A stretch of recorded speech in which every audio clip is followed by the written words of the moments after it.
This time we're talking about James McAtee. How does McAtee fit into the Blade system? Well, that's a hecky headache. There's now some serious competition, isn't there, for those creative attacking midfield places, the likes of Khadra and Dye, Berger, Doyle.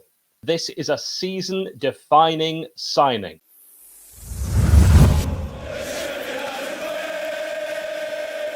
Hello and welcome to the Sheffield United Way. My name is Hal Stewart. Great to have you along for this video about yet another loan signing for the Red and White Wizards. This time we're talking about James McAtee.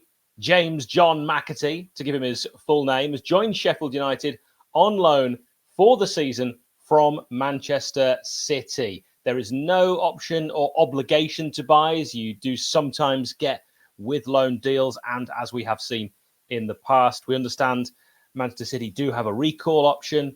So he's 19, he'll be 20 in October. He's a left-footed attacking midfielder, a classic number 10.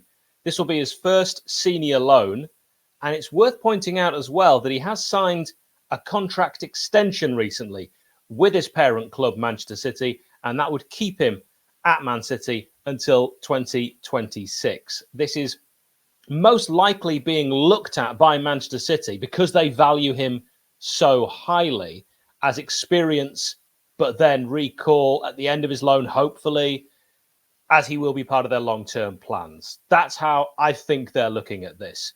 He's from Salford. He's known as the Salford Silver, of course, a reference to David Silva, the former Manchester City midfielder and Spain international. I personally don't always like comparing players with former greats. I do think that can only really set them up for a fall. But from what I'm hearing from the Manchester City fans I've spoken to and everything I've read and seen about James McAtee, he looks to be the real deal. I mean, he's not made a great deal of appearances. In total, he's made 6 appearances for Pep Guardiola's side.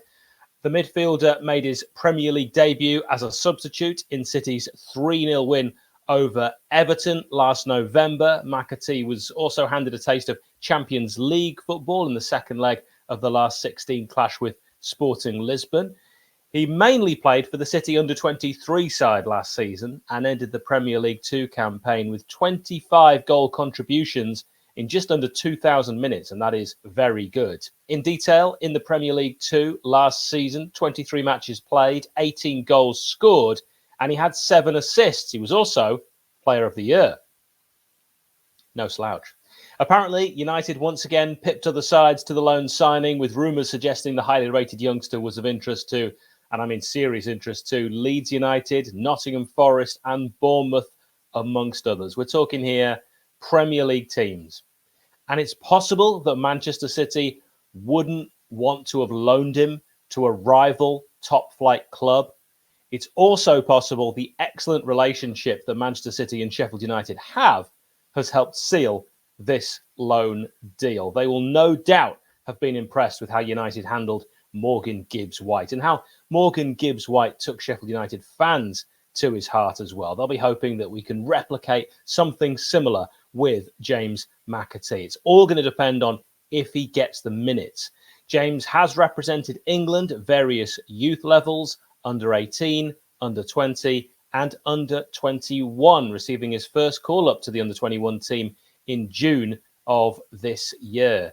Sheffield United, of course, have already signed his mate, fellow Manchester City midfielder Tommy Doyle, on loan, so they'll hopefully be able to recreate that great link-up play they've been known for in that much lauded Manchester City youth setup. I think it's exciting to have the two of them together. They'll hopefully be able to hit the ground running. Let's look at his attributes. McAtee, he's good at dribbling, good vision, passing, got a good first touch, fabulous technique. All the videos I've seen of him, that's the thing that really shines through. This lad has great feet. He's another flair player. He's composed, he's very agile. He's not got that frightening, blistering pace, but he's no slouch either. His best position would be as an advanced attacking midfielder, perhaps behind a striker or two, because he's a playmaker. And as I say, from watching clips, he does make things happen. If needed, he can also play in a more advanced wide position, perhaps, as has been speculated by Paul Heckingbottom before, in that kind of three up top, where you'd have one central striker and maybe 𝐍𝐸𝐶𝐸, Iliman Ndiaye, or now with this option, James McAtee, playing more like wide players, but not wide players, if you know what I mean, just supporting. But we'll see. We'll see how United adapt as the season goes on. It's going to be interesting as well how you actually get all these players to play together, but I'll come to that. His weaker areas, and if you regularly watch these videos, you'll know I don't like mentioning weaknesses specifically of certainly new players that we've brought in, but I would say it's the defensive side of his game. He's not strong in the tackle. Heading, not the best. I mean, he's 5'11". I would say he's not the strongest. And I mean, just looking at him physically, you can tell. He'll work on all of that during his development, and I expect to see him visibly improve in all those areas as games go on, and he gets that crucial championship match experience. But I don't think we should kid ourselves. James McAtee is a Salford lad. He's come through the famed Manchester City Youth Academy, and like Tommy Doyle, he'll have dreamt of being a mainstay in the Citizens midfield. We need to look at this as a loan, and we need to look at Doyle's as a loan, and no more. As they say in the States, this is a rental. I personally think we get a good few months out of these City lads, and then we wish them well for the rest of their careers, as it's highly unlikely that we'd be able to prize them away from their club permanently. Never say never, but I just want to temper any kind of undue excitement. His manager at Manchester City, Pep Guardiola, said of McAtee, after he penned that new contract that I spoke about a little earlier, "It's important he's fully committed to the club. He's a City supporter and he loves to be here. We are delighted in the confidence we have in him to extend for the years to come." They clearly rate this player. McAtee made his first appearance for Manchester City against a senior team for City's EDS squad. That was in the EFL Trophy. It was actually a defeat against Bolton Wanderers, you know, where they play proper first-team sides, but with a mix of youth players for a Premier League team in the EFL Trophy. That was on the 29th of October 2019. The following season, McAtee played in the EFL Trophy in wins over Scunthorpe United, in which he played against his older brother, John, who signed with Luton, but is on loan at Grimsby now.